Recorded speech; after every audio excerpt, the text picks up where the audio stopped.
confianza. Vamos a presentar a nuestros invitados esta noche, señores. Buenas noches. Está con nosotros Alberto de Belaúnde, candidato al Congreso por Peruanos por el Cambio con el número 17, Raúl Castro, candidato al Congreso por Alianza Popular con el número 2, y Ángel Delgado, que viene acá, es de mi equipo. No somos candidatos a nada. Buenas noches, Ángel. Gracias por acompañarnos. Bueno, cierres de campaña. ¿Qué cosas debemos esperar? Ya creo que a estas alturas no podemos decir que los votos están decididos, porque sabemos que hay gente que no decide hasta el final. Hay gente que cambia su intención de voto por estrategia. Hay personas que han estado mirando a ver quién les convence. Hay quienes deciden votar viciado o en blanco y cuando llegan a la cola se animan y votan por alguien.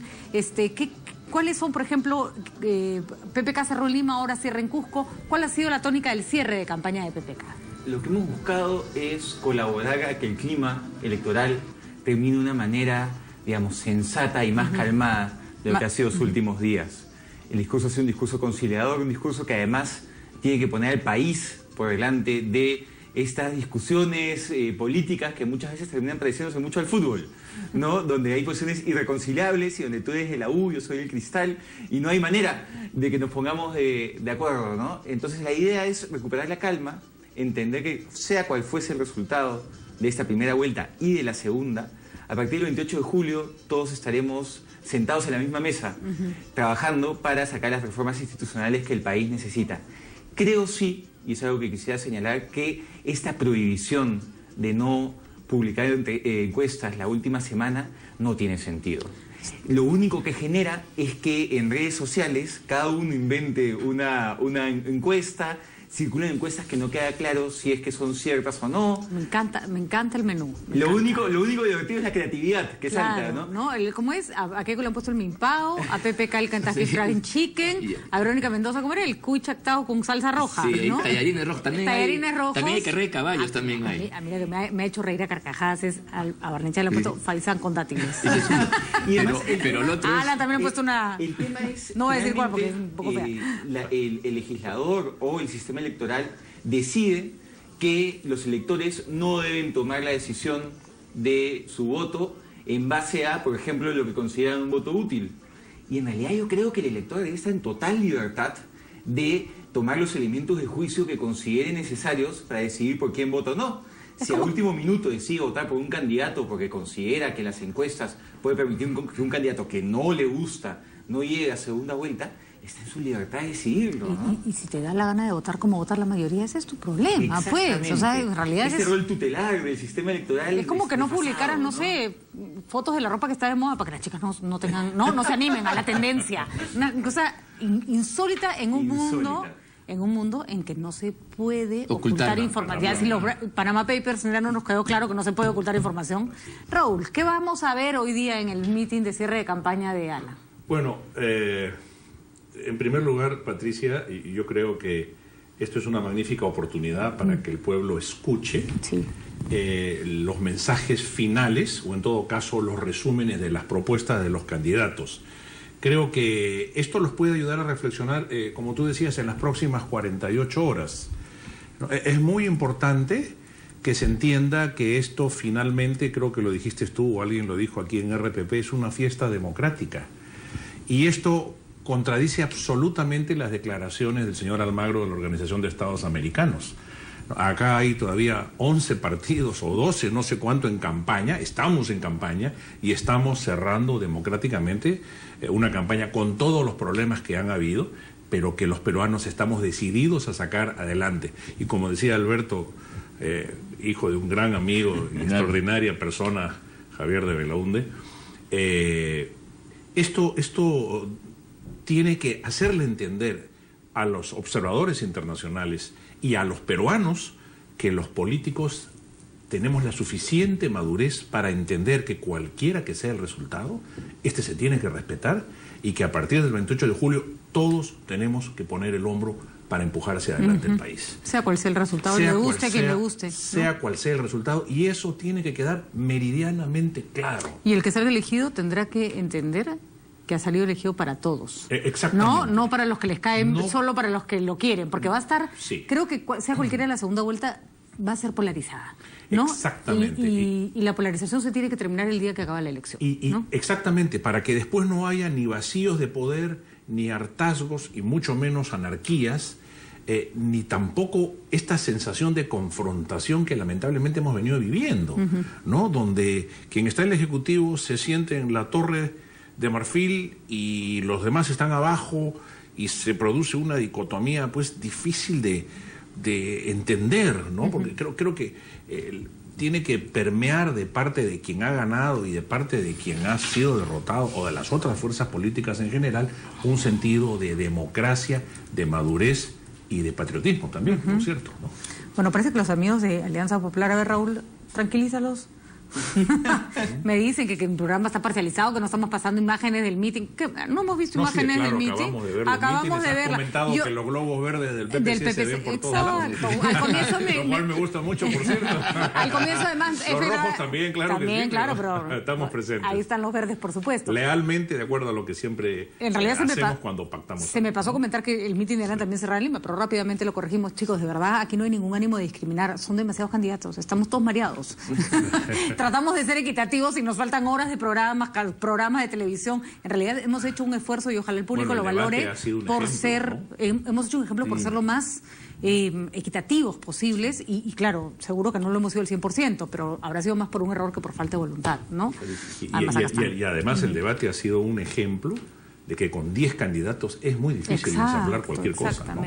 Porque no te da el tiempo, sencillamente. Si a eso le agregas el error imperdonable de la franja electoral, donde con un poco de voluntad la OMPE y el Jurado Nacional podrían haberlo postergado o simplemente duplicado para... No le convino a nadie, ni a Keiko, porque que terminó pareciendo favorecida porque era su publicidad la que salía al aire, ¿no?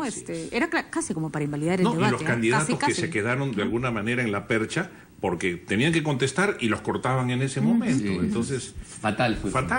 Y además, si en un debate debe haber igualdad de condiciones, que la mitad de un debate haya propaganda en favor de un candidato, rompe la neutralidad. Te enfríes a uno y dejes y los otros... Y que, imagínate, nadie puede aplaudir. Ojo, pero en el intervalo sí podemos poner una propaganda de vota porque no tiene ningún sentido, ¿no?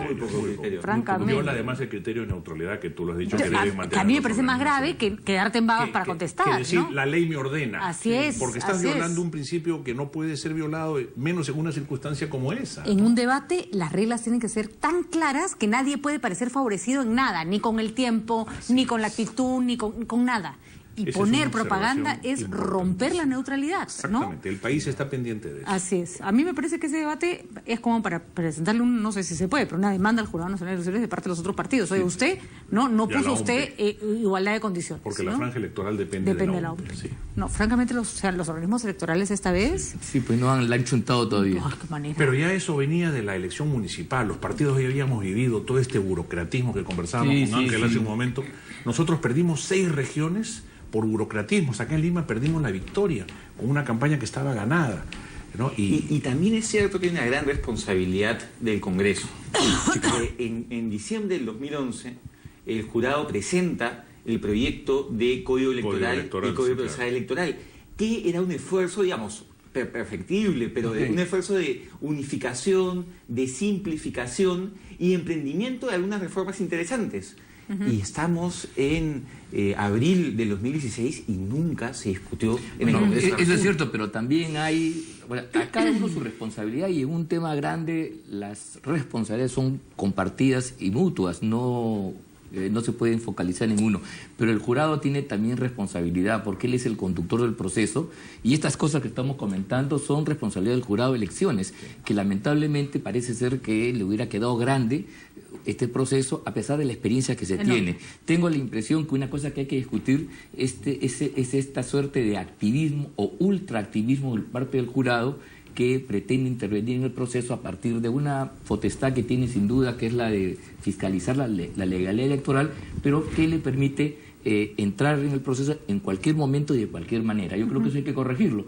Para eso hay los procesos, los procedimientos que te establecen etapas a los cuales también tiene que estar sometida en la propia autoridad electoral, porque si no, teóricamente hablando, la señora Fujimori, por más que esté en una situación privilegiada en las encuestas, no vamos a decirle, podría mañana dejar ser candidata desde el punto de vista teórico. Sí, claro. Si es que mañana el jurado se pronuncia con un 3-2 al revés. Entonces, mira tú el grado de incertidumbre que tenemos a la víspera de las elecciones. Eso no puede ser correcto. Es triste, hoy tenemos... Eso no puede ser correcto. A mí hay una cosa que me ha dado mucha pena. Hemos tenido Mira, está claro que no todos los candidatos le gustan a todos los electores, porque para eso hay varios, ¿no es cierto? Pero hemos tenido buenos candidatos. Hemos tenido a Keiko Fujimori, que es una persona que puede gustar o no, pero que viene peleando y preparándose para ser presidente del Perú.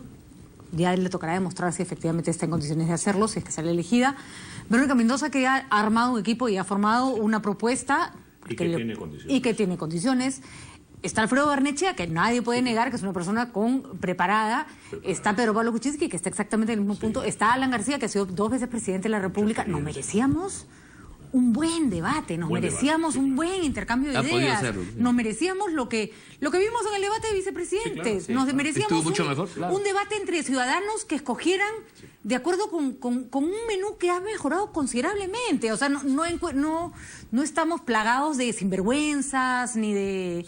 No sé, me parece que... La carta es muy buena en realidad. Es una interesante carta con innovación, con repetición, hay de todo. Que lamentablemente por razones circunstanciales y no deseables se ha desdibujado, inclusive hay un rictus ahí de ilegitimidad que ha llevado a que inclusive de modo desafortunado el secretario general de la OEA haga esa declaración que debe ser rechazada, yo creo, por todos y por el país, y lamentablemente hasta ahora el gobierno oficialmente mucho, no puede ser, porque mira tú, lo ha hecho además sin ni siquiera pasar por el debido proceso, porque no ha llamado a las partes, al jurado, a decir qué pasó. Un mínimo de cortesía, llamar entonces, pero lo que yo digo a Bonas es el pensamiento antisistema, el pensamiento que todo está mal, de que aquí la democracia no funciona y mejor pues cualquier otra cosa. Y creo que ese sentimiento derrotista que se influye hasta de esta manera es un mal mensaje que debe ser corregido.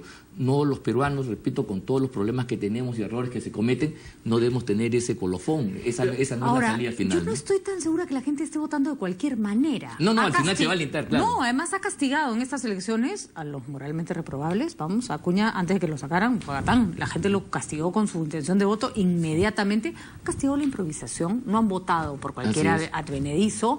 Yo creo que las personas están desarrollando una conciencia mucho más clara de cómo dirigen su voto. Ya no votan al tuntún. El voto es más inteligente de lo que se piensa.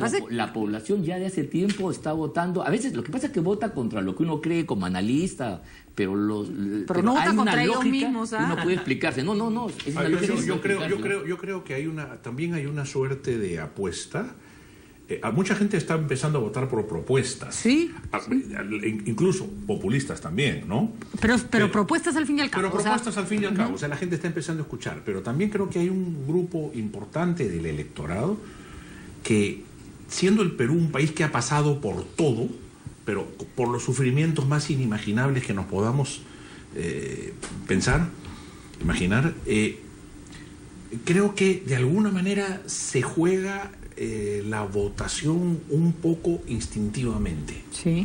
¿No? Y eso, claro, no siempre resulta. Ahora. ¿No? Hay veces ha resultado, porque pero los no siempre partidos resulta. También se juegan en la elección un poco instintivamente. Es que los partidos vienen muy golpeados de atrás. Ya, ¿no? Pero hay que reconocer... Y además con una ley que los termina debilitando. Yo, por ejemplo, estaba comparando el voto de Keiko en esta elección y el voto rural de Keiko en esta elección, o la intención de voto, con respecto a la de la elección pasada. Ha mejorado considerablemente. Y esa ha sido su chamba de 5 años. Sí, claro, ¿no? ha viajado mucho. Mucho. Y ahí, o sea, Keiko, de repente sale presidenta, de repente no. Pero que se ha chambeado su punto débil, se lo ha chambeado en 5 años. ¿Cuántos candidatos apoyados por sus partidos políticos han estado en la misma línea? Y hay un tema clave, que es, hay determinadas reflexiones que siempre nacen alrededor de la primera vuelta, que parece que es que aprendimos una lección y luego vamos olvidando. Por ejemplo, ese tema de la necesidad de reformas electorales de fondo, integrales. Ya vimos en elecciones pasadas las limitaciones de este sistema electoral, pero pasan las elecciones y parece que olvidamos la incertidumbre.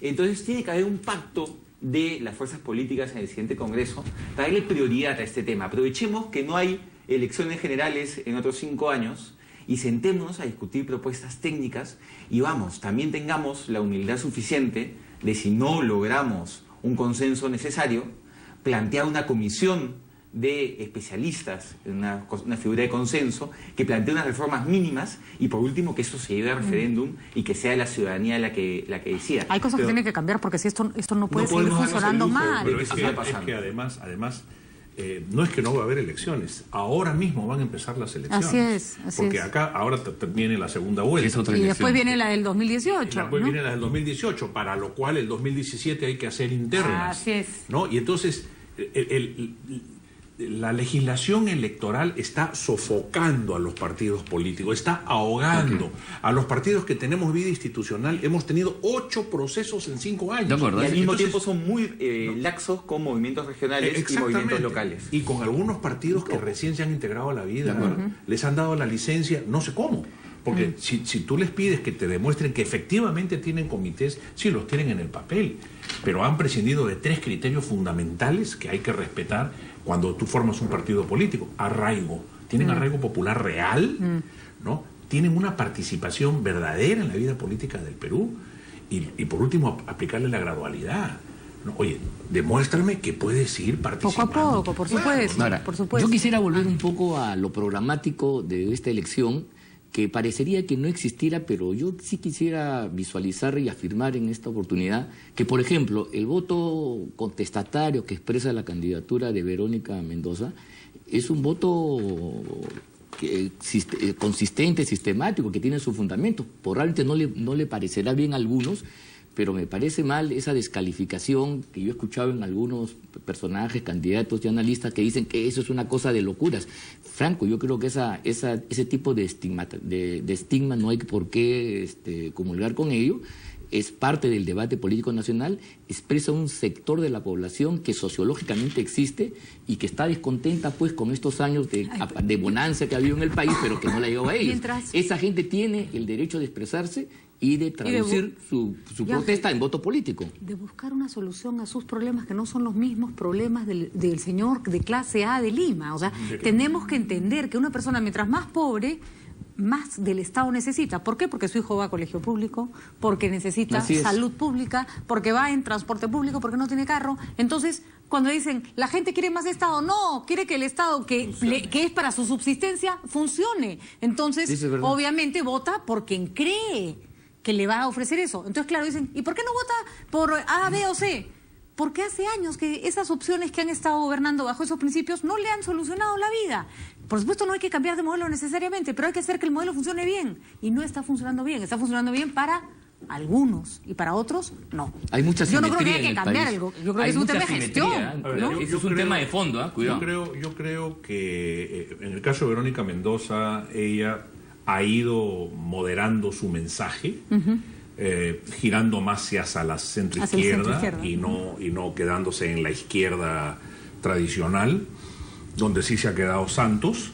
Creo que ella es una persona que genera simpatías y ha ido convenciendo a un electorado que, que efectivamente busca renovación y quizás busca en muchos aspectos cambiar algunas reglas del sistema. Creo que eso está bien, eso es democrático, eso está bien, ¿no? Pero lo que no se puede hacer es simple y llanamente seducir y no decir exactamente qué es lo que se quiere. Porque eso ya nos ha pasado repetidamente en el Perú. ¿No? Pero eso le pasa a otros candidatos. Hay un problema de fondo también, que es uno ve el plan de gobierno, que bueno, a diferencia de otras organizaciones, sí hay un plan de gobierno al cual responder, y no es como otro candidato que sostiene que no se siente identificado por su plan. Pero hay un plan. Y el plan que plantean requiere por lo menos de 85 escaños en el Congreso, que no van a tener. Ahora, a mí me da risa cuando la gente dice, ¡van a cambiar la Constitución, qué horror! No. ¿Quiénes han prometido cambio de Constitución? ¿Prometió cambio de Constitución, Alan? ¿Cambió? No cambió.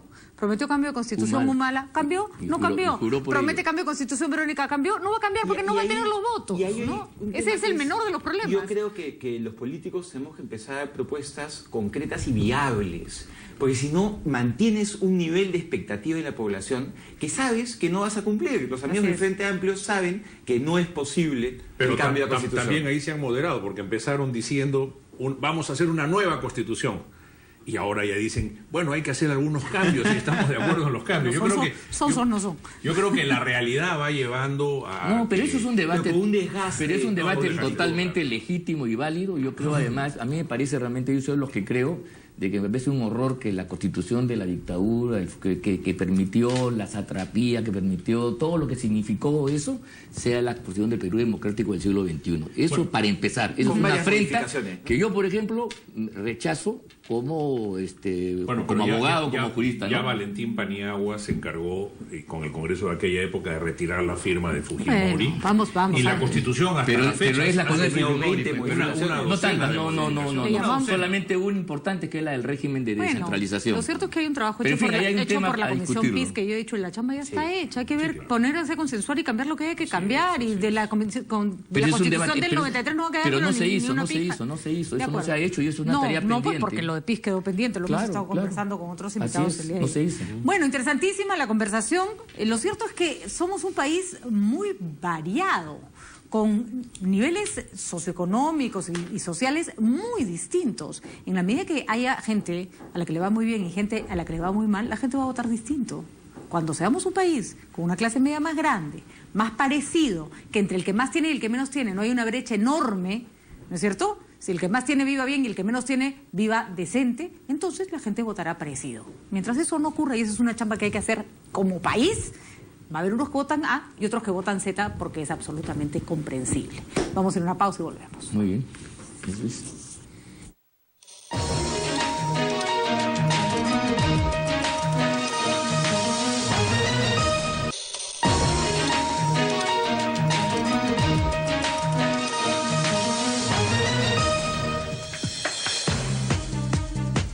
Bueno, continúa la intervención de la señora Nadine Heredia en campaña. Ayer le han pedido al señor Ollanta-Humala que no se meta, pero claro, la señora Nadine Heredia, como no ocupa un cargo público, solo es la esposa del presidente, no se le puede pedir mucho más.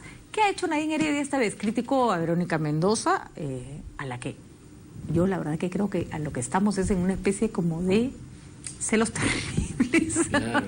O sea, finalmente, eso lo conversábamos ayer, Carlos Sombrío lo sostenía y creo que es bastante interesante la reflexión. Finalmente, Verónica Mendoza está ocupando el espacio que ella hubiera deseado ocupar, ¿no? Para ella misma. Sí, claro, eso es verdad. Pero, pero me parece que demasiada interferencia. No, y además es poco elegante, habiendo sido amigas, como ella lo ha declarado, habiendo compartido un ideario y una práctica común que ahora se convierta en inclusive ha hecho que el partido, a través de Otárola, se pronuncie y diciéndole que los militantes de su partido no voten en ningún caso por Verónica Mendoza, sino por PPK, aparentemente. Es lo que hoy día en la entrevista que veía había un direccionamiento hacia ese lado, ¿no? A mí lo que me resulta insólito es que el humanismo o el nacionalismo, vamos a decirlo, se quejó mucho de haber recibido este tipo de guerra sucia en la campaña cuando Ollanta-Humala era candidato. Y lo acusaban exactamente de lo mismo de lo que está acusando Nadine Heredia a Verónica Mendoza. Y probablemente los argumentos eran válidos. O sea, va en contra de la minería. ¿Quién era el que decía agua sí, oro no? Ollanta-Humala. Y se quejaron amargamente y Nadine va a usar las mismas armas de las que se quejó. A mí me parece alucinante. Yo creo que lo que pasa es que a la señora Nadine Heredia le está pasando algo parecido a un relato de Charles Dickens, ¿no? Que es el fantasma de la Navidad pasada, que es Verónica Mendoza con la campaña del 2006 y la campaña del 2011 de primera vuelta, trayendo las banderas de la gran transformación, porque no hay mayor diferencia entre las propuestas de Humala del 2006, las del 2011 y lo que propone hoy día Verónica Mendoza. Y claro, frente a eso yo creo que hay hasta un cuestionamiento personal hacia Nadine Heredia de, oye, estas sean tus banderas, ¿no? Entonces yo creo que es muy difícil separar a Verónica Mendoza hoy de lo que fue Nadine Heredia el 2006 y el 2011. Y esta es la raíz de los conflictos que estamos viendo el día de hoy. Pero yo creo también que hay un viejo dicho criollo que dice, una cosa es con guitarra y otra cosa es con cajón, y todos sabemos a qué se refiere. Entonces yo creo que Nadine Heredia, después de 5 años en el gobierno junto con su esposo, porque creo que ha sido el gobierno los dos, según ellos mismos lo han repetido numerosas veces, yo creo que ella puede estar observando dos cosas. Primero, que efectivamente la gran transformación que eran las ideas que ellos postulaban, ahora está representado pues por Verónica Mendoza. Y eso es irrealizable en un Perú del siglo XXI. ¿no? O por lo menos una buena parte es irrealizable o tendría unas consecuencias tremendas para la economía peruana, sufrimiento, porque todos estos procesos generan pues cambios que terminan generando retrasos, etcétera, etcétera, ¿no? Yo creo que ahí puede haber una parte donde ella lo que está tratando de decir es, oye, ¿sabes qué? Yo también pensaba esto y ahora que estoy acá con el cajón me doy cuenta que no es lo mismo que tener la guitarra y después el cajón. Pero también creo que hay un cálculo político de la señora Nadine Heredia, porque Verónica, que no creo sinceramente que gane esta elección, yo creo que está apostando al 2021. Y creo que el Partido Nacionalista, si decide continuar en la arena política, que yo creo que finalmente lo hará tarde o temprano, va a tener seguramente como candidata el 2021 a la señora Nadine Heredia. Entonces creo que hay un poco de lo que tú decías, o sea, una suerte de confrontación anticipada de lo que más adelante puede haber. Ahora, yo creo que, bueno, claro, puede ser que actúe por un acto de sinceridad y de buena gente, no lo creo mucho, pero puede ser. Más bien estoy en la tesis de los celos, de esa confrontación, del espacio que le ganan, de alguien que nunca pensó que iba a suceder eso, pero yo creo que la consecuencia de ello es la siguiente: si es que esta campaña va a terminar perjudicando a Verónica Mendoza o por el contrario la libera de ese San Benito que ya algunos medios, algunas personas le estaban imputando que era la candidata oculta del gobierno. Yo creo que, de mi punto de vista, para Verónica Mendoza aparecer distante del gobierno, liberada de esa pesadísima carga que significa llevar el peso gubernamental, en el fondo es un favor, y más bien se la traslada, no sé si queriendo, a Pedro Pablo Kuczynski, porque pero es que digo, yo he escuchado a Bugatar decir que va a votar y se va a enrolar con Kuczynski, y también a Otárola en la mañana hoy día oficialmente ha dicho que su candidato es Kuczynski porque realmente una derecha más moderada. Que voten por quien quiera, pero creo que nadie puede creer que un candidato como Pedro Pablo Kuczynski, con las banderas y las propuestas de Pedro Pablo Kuczynski, puede ser el candidato del humanismo. O sea, son propuestas absolutamente distintas. Lo que yo sí creo es que en el caso de Verónica Mendoza, cuando se habla que es la candidata de Nadine, claro, no es la candidata de Nadine del 2016, es la candidata de Nadine del 2006 y del 2011. Porque finalmente son esas banderas las que están reivindicando con el mismo equipo técnico que la acompañó, con un discurso parecido al que la acompañó, con propuestas que se sabe que no se pueden ejecutar, que son las mismas que traen el día de hoy. La imputación que hace ella es traidora, le ha dicho con todas sus letras traidor al gobierno de Humala, que ha traicionado a aquellos cuando justamente una de las cosas que rescatamos del gobierno de Humala fue la posibilidad de hacer este cambio maduro en segunda vuelta. Lo rescatas tú, ¿no? Yo sí creo que alguien que fue con otra idea, que postuló con otra idea, le cambian el menú a la mitad de la cena y tiene todo el derecho del mundo a quejarse. Pero ¿no? fue antes de la segunda vuelta, ¿no?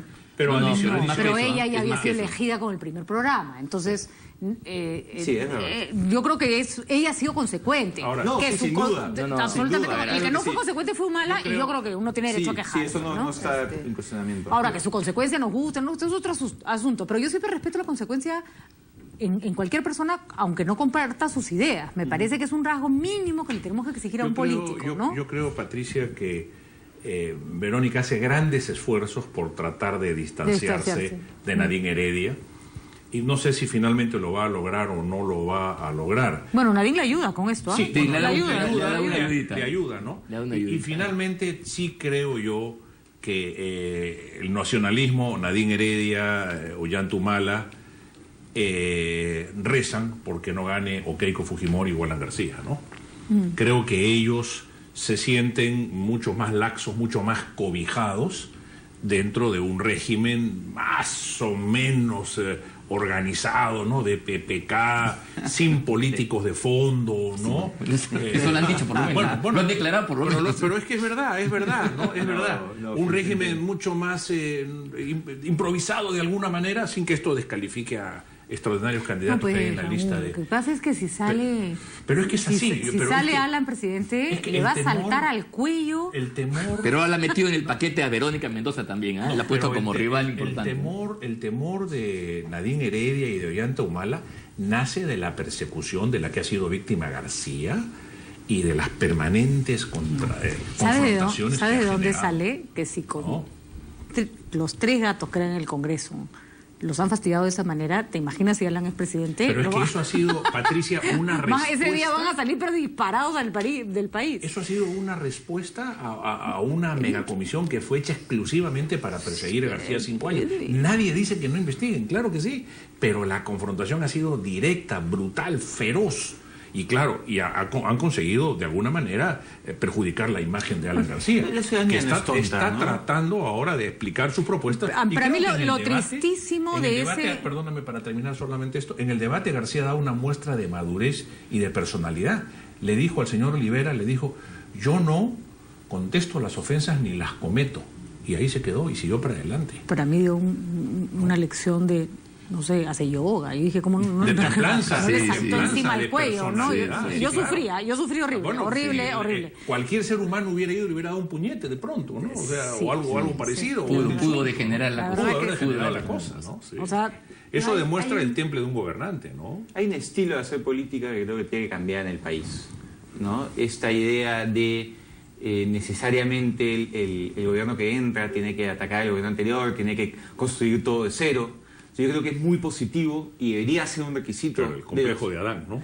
Debería ser un requisito de los planes de gobierno, claro. Decir, ok, esta es la lista de programas sociales en este momento, ¿qué es lo que piensan hacer con ellos? Entonces, por ejemplo, y nosotros lo decimos, ¿no? Fortalecer Beca 18, tenemos que hacer una reingeniería de Jaliboarma, pero continuar con la idea de los desayunos en los colegios, y en fin... Entender que el país no empieza el 28 de julio y no acaba en 5 años. Pero y otra cosa que también creo que tiene que ser producto de la madurez política. Yo creo que uno tiene derecho y la obligación de no perseguir, revisar que se actuó de manera limpia en el gobierno anterior. Sí. Y justamente el haber vuelto una revisión, una persecución, se perdió la oportunidad de preguntar sobre cosas que debieron tener mejor respuesta. Sí. Yo creo que los narcoindultos, al final, nunca nos quedó claro qué pasó ahí. Y eso producto de la politización. Si eso hubiera sido producto de una cabeza fría, probablemente Alan lo hubiera terminado perjudicando más. Claro. Probablemente más. El Poder Judicial lo ha terminado sentenciando, ¿no? De acuerdo, pero... A 2 procesos. Sí, pero se enturbió todo, se malogró todo. ¿no? Claro, sí, se manejó con mucha pasión. Con mucha irresponsabilidad. Ese es problemático. Bueno, y va a pasar lo mismo con Ollantumala, ¿no? Sí, y no es deseable. Yo para quiero nada. decir una cosa. Cuando García asume el 2006, y yo fui testigo de parte de esto, a él ofrecieron perseguir a Toledo y perseguir a Olivera. Y él dijo, no señor, en democracia no se persigue a nadie. Lo que haya que investigar y eventualmente sancionar, que se haga. Pero García no se dedicó a perseguir a nadie.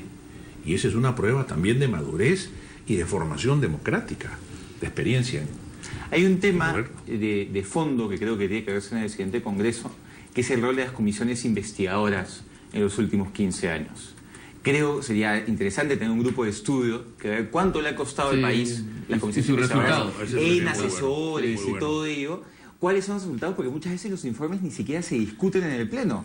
Que hubo las cámaras, el congresista que logró los titulares llamativos, y al final no hay resultados. Y muchas veces incluso termina entorpeciéndose la labor del Ministerio Público, que es el natural y llamado por la Constitución a perseguir esos temas. Entonces yo sí creo que en el siguiente Congreso el énfasis tiene que estar en las reformas institucionales y también en revisar errores fiscalizador para acotarlo y hacerlo a su vez más poderoso. Lo que en el medio de procesos electorales se llame a los candidatos a declarar. Eso es inadmisible, ¿no? Ahora, lo que sí queda claro con estas declaraciones del general Nadine y el comportamiento de los voceros del nacionalismo es que el curso errático de estos señores es impresionante.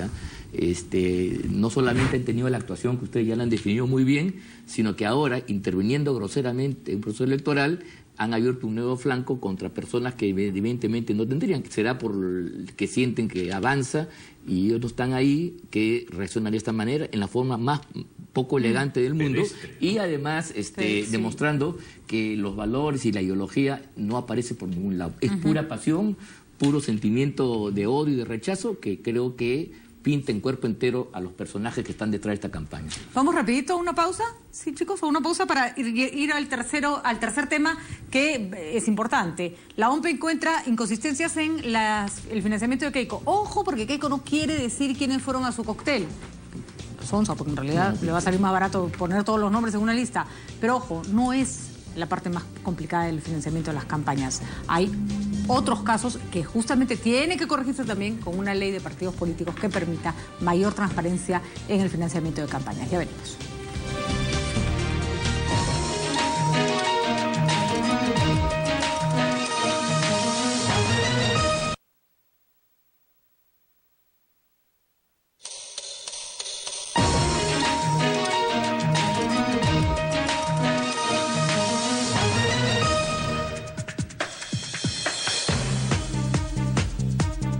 Bueno, seguimos en las 5 a las 7 y la opacidad en el rendimiento de cuentas de las campañas, de los gastos de campaña de los partidos políticos es una constante en todas nuestras elecciones. Y la verdad es que se ha tratado de hacer varias reformas para que esto sea más claro, pero no se avanza mucho. Esta vez la que está en problemas, según la OMP, es Keiko Fujimori, porque claro, logró, según lo declarado, juntar muchísimo dinero a raíz de estos cócteles en los que el ticket costaba 250 o 350 dólares y no quieren dar la relación de cada uno de los que aportó.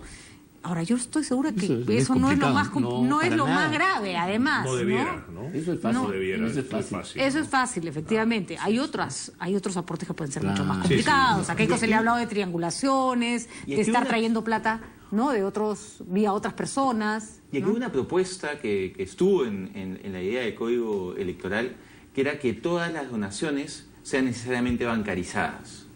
De esta manera logras facilitar incluso la vida a los partidos políticos en cuanto a las contribuciones económicas, porque te permite llegar a un registro mucho más claro. Porque más claro, le estás pidiendo a un partido político que, por un lado, se encargue del financiamiento de su campaña, por otro lado, ejecute su financiamiento y en plena campaña presente cada mes un registro absolutamente claro y ordenado de los ingresos y gastos de dicha campaña, cuando debería ser tal vez uno a mitad de campaña y otro hacia el final. Pero sí es necesario que se retome la discusión dado por la OMP y también en menor parte por el jurado, de cómo lograr transparentar los gastos de campaña. Claro. Y nuevamente acá el problema es que quien ha discutido estos temas es el Congreso, y el Congreso pues están representadas todas las fuerzas políticas que no quieren, o algunas fuerzas políticas que no quieren que esto sea transparente, ¿no? Así es. A ver, yo creo que, por supuesto, tiene que haber total y absoluta transparencia, pero creo que la regulación que ha hecho OMP para estos casos son estándares suizos para una campaña que tiene pues mucho de folclórica, ¿no? Hace 15 años que le venimos diciendo a la OMP, señor, ¿cómo valorizamos el carnero que han matado los amigos allá en Nueva Esperanza, en Paraíso Alto? ¿No? ¿Cómo valorizamos el chancho que han matado y las cajas de cervezas que ellos han traído para invitarnos cuando lleguemos? Claro. Porque te piden eso, ¿no? Entonces, en campaña hay mucha espontaneidad de la gente que tú ves en la obligación de valorar como si tú fueras el que ha hecho el gasto, y no es así. Así es. Entonces hay poco realismo en toda esta burocracia controlista, ¿no? En general, yo creo que se ha pasado de una suerte de haga cada uno lo que mejor le parezca a un controlismo. Sí, ninguno de los dos extremos es bueno.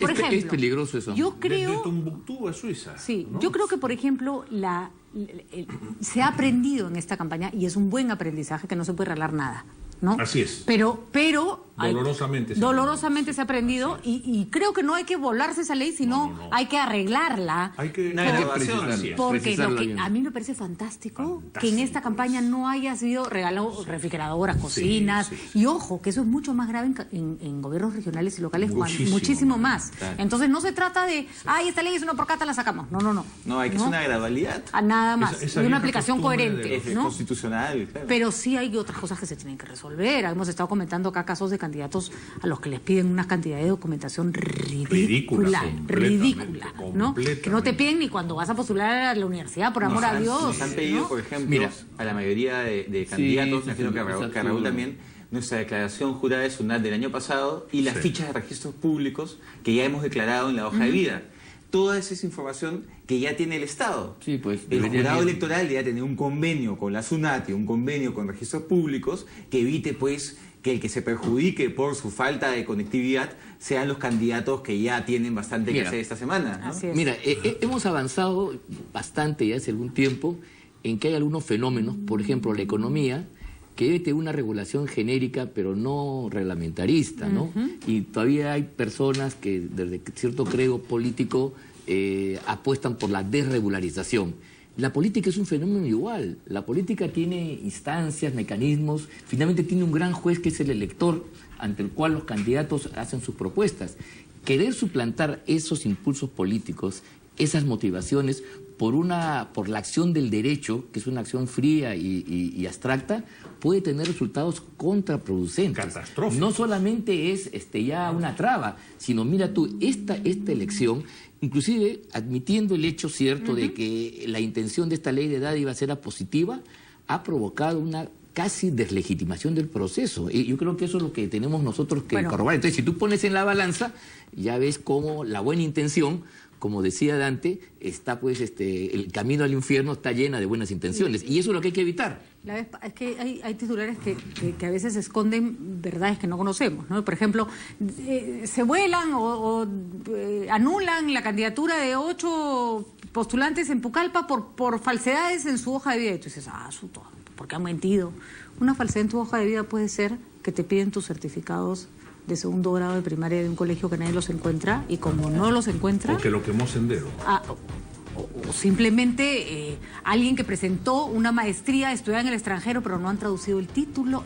En ese plan están los jurados electorales. Pero mira tú, ¿no? Eso puede ser exceso de celo, pero también, ¿por qué no pensar que ha habido épocas acá como la de Fasta Portillo, en el cual los jurados electorales eran instrumentos de ciertos gobiernos para perjudicar a otros? Aquí Es más grave todavía. Por supuesto, y cuando les das esos instrumentos se les tiran es un encima, ¿no? superpoder que tiene que ser controlado. Yo sé que he caído pesado con el código electoral, pero No, no, justamente te vas a caer pesado. uno de los temas y unas grandes cosas que tenía este proyecto es que quitaba este elemento temporal de jurados electorales que evita que sean institucionalizados y los volvía unos jurados permanentes. Bueno, está bien, De esta manera logras, por ejemplo, que los jurados electorales conozcan la jurisprudencia del Jurado Nacional de Elecciones, que es una cosa básica, y que si uno revisa muchas resoluciones y muchos expedientes, fue uno de mis expedientes para la titulación hace algunos años, te das cuenta que no hay un diálogo entre instancias. Hay una Tiene razón, tendencia hubiéramos a aceptado el judicializar. papelón que hizo el señor Miranda al frente del más importante jurado especial, el de Lima. Y a partir de ahí es donde el proceso empieza a descomponerse. Es que hay una tendencia a judicializar Eso. y a volver al Jurado Nacional de Elecciones en un poder judicial y en un registro. Y como bien dice Ángel, la política no se puede Además, medir por esas reglas. Tenemos que terminar, señores, pero además los candidatos han presentado sus declaraciones juradas en enero, febrero, y les están avisando ahora que tienen 24 horas, Además, a 3 días de las elecciones. Perdón, te saca de la campaña. Mira, así tengas razón y no pase nada, te causará un perjuicio notable. Porque inclusive basta que la gente se entere, en tus electores, que ya eres un candidato con duda, para que te quite apoyo. Hay una consecuencia de eso. Los de Acción Popular que ya tenían número de... les chocolatearon el número. No, ya, de locos. Eso no puede Señores, ser. Ojalá que lleguen al Congreso para cambiar eso. Así es. La verdad, espero tener su compromiso, porque lo necesitan, y que sea el primer año que se haga bien, ¿no? Muchísimas gracias, Ángel. Gracias a ustedes por acompañarnos desde casa. La verdad que últimamente nos estamos con la justa llegando a 3 noticias, pero es que hay mucho que discutir en esta campaña. Gracias por acompañarnos, nos encontramos mañana, como siempre.